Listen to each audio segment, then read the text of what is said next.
नमस्कार, आपके साथ मैं हूं स्तेश नैन मोर। बुलेटिन की शुरुआत करेंगे बड़ी खबर के साथ। बड़ी खबर, बड़ौदा उपचुनाव को लेकर वोटिंग का काउंटडाउन शुरू हो गया है। कल 280 बूथ पर मतदान होगा। सभी तैयारियां मतदान के लिए पूरी हो चुकी हैं। कोरोना काल में बड़ौदा में कल वोटिंग होगी। सभी बूथों पर कोविड-19 के तहत सुरक्षा के पुख्ता प्रबंध किए गए हैं। बूथ नंबर 151 को खासतौर पर महिला मतदान केंद्र बनाया गया है। 5 बूथों को आदर्श मतदान केंद्र बनाया गया है। लेकिन कोरोना काल में ये मतदान होगा बड़ौदा उपचुनाव का। सभी तैयारियां प्रशासन ने मुकम्मल कर ली हैं। वोटिंग का काउंटडाउन शुरू हो गया है। कल 280 बूथ्स पर ये वोटिंग होगी, जिसको लेकर तैयारियां पूरी हुई हैं। कोरोना काल है, ऐसे में बड़ौदा में वोटिंग को लेकर खास इंतजाम किए गए हैं। कोविड-19 के लिए आपको बता दें कि बूथ नंबर 151 को महिला मतदान केंद्र बनाया गया है। 5 बूथों को आदर्श मतदान केंद्र बनाया गया है।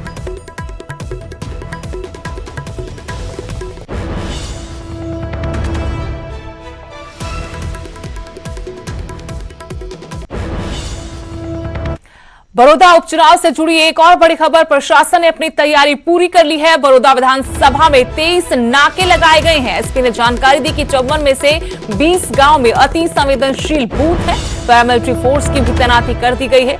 शांतिपूर्ण तरीके से उपचुनाव करवाया जाएगा। बड़ी खबर आपको बता रहे हैं कि बड़ौदा उपचुनाव के लिए कल मतदान होगा और मतदान के लिए प्रशासन ने सारी तैयारियां पूरी कर ली हैं। बड़ौदा विधानसभा में 23 जगहों पर नाके लगाए गए हैं। 54 में से 20 गांव में अति संवेदनशील बूथ हैं। एसपी ने ये पुख्ता जानकारी दी है। पैरामिलिट्री फोर्स की तैनाती भी कर दी गई है। शांतिपूर्ण तरीके से उपचुनाव का वादा किया है। यहाँ पे कॉन्स्टिट्यूएंसी के अंदर 23 नाके लगा रखे हैं और जो हमारी बॉर्डर्स हैं उनके ऊपर हमने दिल्ली और यूपी के बॉर्डर्स के साथ हमने सीलिंग प्लान इशू कर रखा है। हमारी प्रिवेंटिव कार्रवाई है, जो भी चुनाव को किसी भी तरीके से प्रभावित कर सकते हैं। हमने ऐसे 80 बंदों को बाउंड डाउन और बाउंड ओवर किया है, जिनके खिलाफ हमने 110 के कलंदरे और 750 के और 751 के प्रिवेंटिव कार्रवाई उनके खिलाफ की है। जो आर्म्स की डेपोजिशन है वो हमारी लगभग मुकम्मल हो चुकी है। आखिरकार कल वो दिन आ ही गया जिसको पूरे हरियाणा का इंतजार था। बड़ौदा उपचुनाव में कल वोटिंग होनी है और बड़ौदा की जनता कल जो भी बड़ौदा से जीतकर चंडीगढ़ पहुंचेगा उसका भविष्य ईवीएम में कैद कर देगी। आप मेरे पीछे तस्वीरें देख सकते हैं। मोहाना कॉलेज जो है बिट्स कॉलेज, उसमें आज वोटिंग के लिए ईवीएम मशीन बांटी जा रही हैं। पीछे आप देख सकते हैं कि ईवीएम मशीन लेकर जो जहां से जिनकी ड्यूटी लगाई गई है वो जा रहे हैं। उसके साथ ही दूसरी तरफ अब की बार ईवीएम मशीन के साथ जो कोरोना काल चल रहा है उसको देखते हुए सैनिटाइजर, मास्क भी दिए जा रहे हैं, ताकि कोरोना काल में किसी तरह की कोई भी जो असुविधा ना हो। इसके साथ दूसरी तरफ आप देखिए जो डिस्ट्रीब्यूटर हैं उनके हाथ में कोरोना के साथ जो काल है उसमें जो हाथों के लिए मास्क और हाथों के लिए दस्ताने और सैनिटाइजर दिए जा रहे हैं। वहीं ईवीएम मशीन भी यहीं से दी जा रही है। जो सोनीपत डीसी की बात कर लें तो उन्होंने साफ कहा है कि कोरोना काल को देखते हुए ये निर्देश अब की बार दिए गए हैं कि जो भी वोटिंग स्टेशन बनाया गया है वहां पर कोरोना को देखते हुए सोशल डिस्टेंसिंग, मास्क और सैनिटाइजर का यूज जरूरी होगा। हालांकि यहाँ पर अनदेखी जरूर हो रही है, ये भी देखने में आया है। बहरहाल अब देखना यही होगा कि 10 तारीख को कौन बनकर चंडीगढ़ पहुंचेगा, या जो दावे हैं जो सभी पार्टियां जीतने के कर रही हैं ये साफ 10 तारीख को हो जाएगा। सोनीपत से नितिन अंतिल, न्यूज़ 18।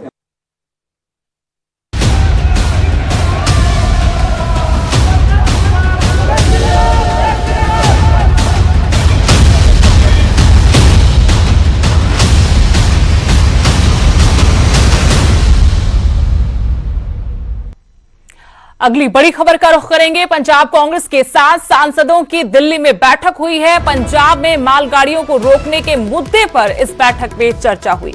ग्रामीण विकास निधि 1000 करोड़ जारी करने की मांग की गई। मुख्यमंत्री के निर्देश पर दिल्ली गए हैं कांग्रेस सांसद। रेलवे और वित्त मंत्री से मुलाकात का समय मांगा है।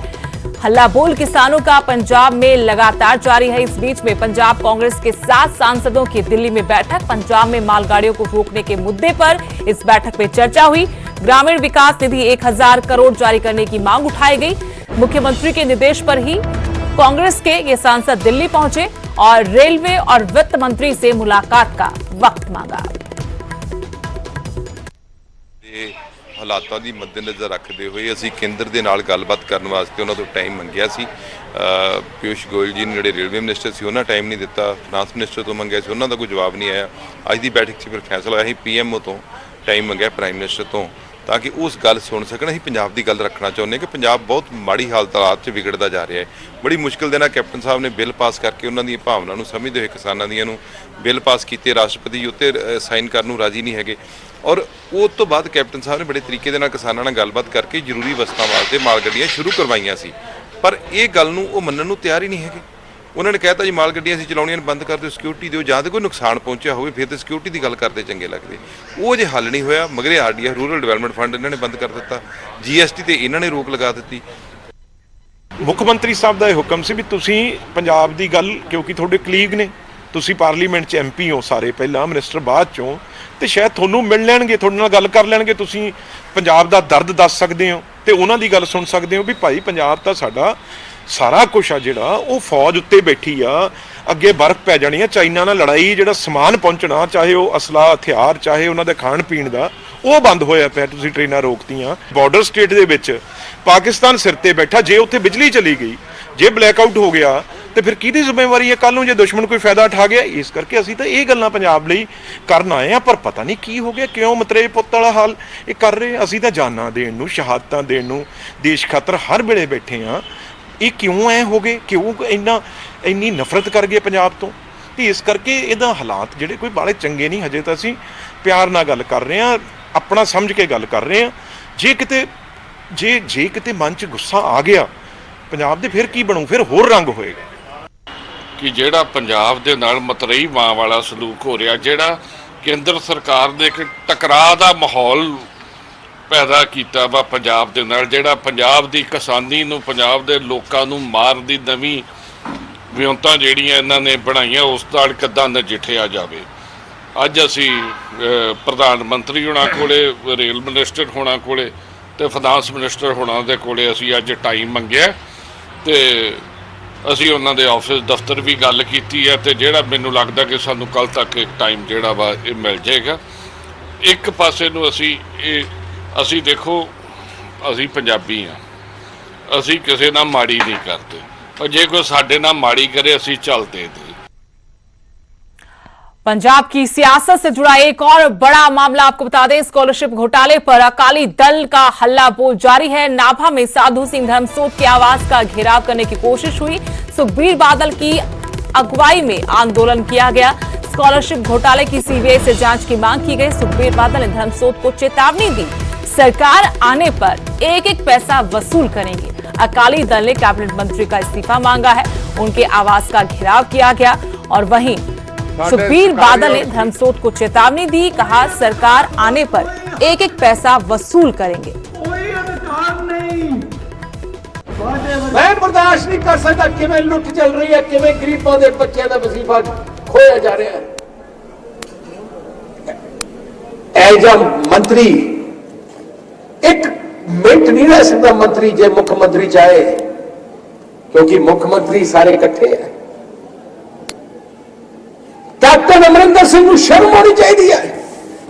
क्लीन चिट दिंदे कि कहंदे कि साधु सिंह धर्मसोत ने कुछ नहीं किया, पर थल्ले अफसरां ने कुछ किया है, ते दस्तखत तां साधु सिंह धर्मसोत दे सी। मैं तुहानूं वादा करदा, जिन्ना पैसा खादा सरे ब्याज इहदे ढिड चों कढांगे। मैं परमात्मा मेहर करे, परमात्मा मेहर करे, थोड़ा सिर ते हाथ होए, सरकार पंथी बन जाए, पहले 3 महीने के अंदर अंदर इंक्वायरी करके ऐजे चोर नूं अंदर करना बहुत जरूरी है। यह तो बड़ा पाप नहीं हो सकता, यह तो बड़ा गुनाह नहीं हो सकता जो साधु सिंह धर्मसोत ने किया।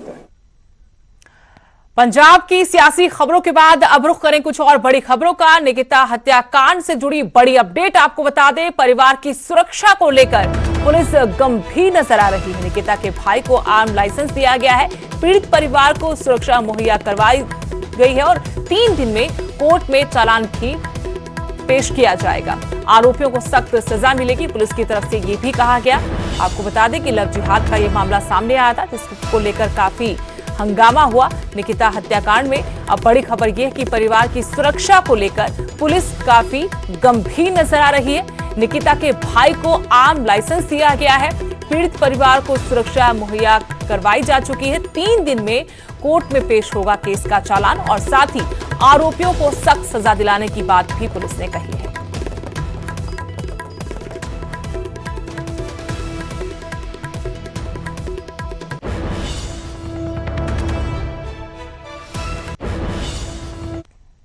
रेवाड़ी से भी लव जिहाद का मामला सामने आया है। मुस्लिम युवक पर नाबालिग को भगाने का आरोप है। 10 अक्टूबर से ये नाबालिग लड़की लापता है। 22 दिन बाद भी पुलिस के हाथ खाली हैं। आपको बता दें कि बल्लभगढ़ में लव जिहाद का मामला सामने आया था, उसके बाद ये एक और मामला रेवाड़ी से सामने आया है। 22 दिन के बाद भी खाकी अभी तक खाली हाथ है। इसमें पीड़ित परिवार की तरफ से आरोप लगाए गए हैं कि मुस्लिम युवक उनकी नाबालिग बच्ची को भगाकर ले गया। 10 अक्टूबर से उनकी नाबालिग लड़की लापता है। 11 अक्टूबर को बाकायदा थाने पहुंचकर पुलिस में शिकायत दी, लेकिन पुलिस ने इस मामले में ढिलाई बरती। जब मामला सुर्खियों में आया, मीडिया में आया, उसके बाद पुलिस ने टीमों का गठन किया और अब पुलिस छापेमारी कर रही है। 10 तारीख से लापता है, जिसकी उम्र 16 वर्ष है। उसे मेरे चचिया ससुर के घर पर जेसीबी चलाने वाला एक मुस्लिम समाज का लड़का बैला फुसला करके लेकर के गया है। उसके खिलाफ मैं हर जगह पुलिस प्रशासन में दरखास्त दे चुकी हूँ, परंतु मेरी दरखास्त पर कोई कार्रवाई नहीं की गई है। 11 अक्टूबर को एक लड़की मिसप्लेस के बारे में रिपोर्ट दी थी और उन्होंने बताया था कि भाई उनके परिवार में कोई एक लड़का भी काम करता है, जो पहले उनकी वो लड़का भी गायब है और वो लड़की भी गायब है। प्राथमिकी दर्ज कर दी गई और लगातार रेड की जा रही है। हर ठिकानों पर रेड की गई है, काफी ठिकानों पर लगातार रेड की जा रही है। उधर रेवाड़ी लव जिहाद पर गृह मंत्री अनिल विज ने बड़ा बयान दिया है। कहा, प्यार के जाल में फंसाकर धर्म परिवर्तन की कोशिश की जाती है। लव जिहाद पर रोक लगाना बेहद जरूरी है। एसआईटी बनाकर मामले की जांच की जा रही है। जगह जगह छापेमारी भी की जा रही है। रेवाड़ी पुलिस ने अपनी टीमों का गठन कर अब छापेमारी शुरू कर दी है, लेकिन गृह मंत्री अनिल विज का लव जिहाद पर यह बड़ा बयान। कहा कि प्यार के जाल में फंसाकर धर्म परिवर्तन की कोशिश की जाती है। लव जिहाद पर रोक लगाना बेहद जरूरी है। एफआईआर दर्ज कर ली गई है और कई लोकेशंस पर मैं डिस्क्लोज नहीं कर सकता। पुलिस उनको पकड़ने के लिए गई हुई है और टीमें बनाई गई हैं और एसआईटी बना के इसकी जांच कर रहे हैं। जिस तरीके से लगातार जो है मामले ये सामने आ रहे हैं, दूसरा मामला ये सामने आ गया, ठोस कार्रवाई जो है वो कुछ ना कुछ होनी चाहिए। देखिए, ये जो प्यार के जाल में फंसाकर धर्म परिवर्तन करने के प्रयास चल रहे हैं, इन पर रोक लगाना बहुत ज़रूरी है। और रोक लगाने के लिए इसको जो लव जिहाद का नाम दिया जाता है, उसके लिए हम कानून बनाने पर बड़ी गंभीरता से विचार कर रहे हैं और कंसल्ट भी कर रहे हैं और इसको रोक लगाना बहुत जरूरी है। करवा चौथ पर बाजार का सन्नाटा खत्म होने लगा है। ग्राहकों का सूनापन खत्म होता नजर आ रहा है। ब्यूटी पार्लर अभी से बुक होने लगे हैं। बाजार में ज्वेलरी शॉप्स पर भीड़ जुटनी शुरू हो गई है। कपड़ों की दुकानों पर भी भीड़ बढ़ने लगी है। बाजार में सड़क किनारे रंग बिरंगे करवे बिकने शुरू हो गए हैं। कोरोना काल में प्रतिबंधों से मुक्त हुए बाजार में रौनक अभी से दिखनी शुरू हो गई है। त्योहारी सीजन में इस बार बाजार में कोरोना का डर तो है, लेकिन प्रतिबंध पहले की तरह नहीं रहे हैं। इस वजह से करवा चौथ पर बाजार सजे भी हैं और ग्राहकों का आना भी अब तेज हो गया है।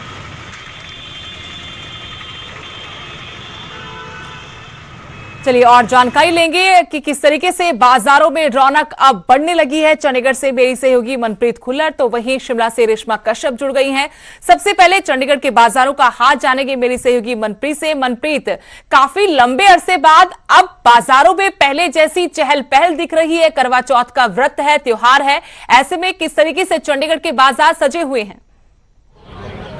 जी सुदेश, मैं आपको बता दूं कि करवा चौथ के खास मौके पे जैसे कि रश होना चाहिए था वैसे नहीं देखने को मिल रहा। हालांकि रश है बट उस कदर मैं आपको बता दूं कि जैसे पैर रखने के लिए जगह नहीं मिलती थी, ये वो मार्केट है जिधर पैर रखने को जगह नहीं होती थी।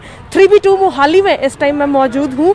रश है, मेहंदी लग रही है, लोग शॉपिंग कर रहे हैं, बट जिस कदर लेडीज़ में क्रेज़ हर बार की तरह देखा जाता था वो क्रेज़ इस बार भी है, बट कहीं ना कहीं छुपा हुआ नज़र आ रहा है। लोग डर रहे हैं बाहर निकलने से। आप देख रहे हैं कि मेहंदी के स्टॉल भी लगे हुए हैं यहाँ पे, लेकिन बहुत ही ज़्यादा लिमिटेड स्टॉल्स हैं यहाँ पे। एक के बाद आपको बहुत ज़्यादा डिस्टेंस के बाद दूसरा स्टॉल देखने को मिलेगा मेहंदी का। और बाकी के जो स्टॉल्स की अगर बात कर लें तो नॉर्मली जो नॉर्मल डेज में स्टॉल्स होते हैं वही लगे हुए हैं, बट करवा चौथ की प्रिपरेशंस खूब जोरों शोरों पे है। मार्केट सज रही है क्योंकि जो फेस्टिवल है वो तो अधूरा रहता है जब तक वो प्रॉपर डेकोरेट ना किया जाए, बेशक वो मार्केट हो या घर हो। बट ये आपको दिखा दें हम लाइव मोहाली 3B2 की तस्वीरें कि लेडीज़ शॉपिंग कर रही हैं और लिमिटेड लोग नज़र आ रहे हैं मार्केट में। रश बहुत दिखाई दे रहा है लेकिन लोग जो है उस कदर क्रेज नहीं दिखाई दे रहा क्योंकि मेहंदी के स्टॉल हो गए या फिर ज्वेलरी के स्टॉल हो गए। कोरोना काल में काफी दिनों बाद ये थोड़ी बहुत चहल पहल भी नजर आई है जो खुशी दे रही है। हालांकि पहले जैसी बात नहीं है, वो आपके जरिए हम दर्शकों तक पहुंचा भी रहे, लेकिन कम से कम उस खुशी की, रौनक की शुरुआत इस वक्त हम देख पा रहे हैं बाजारों में।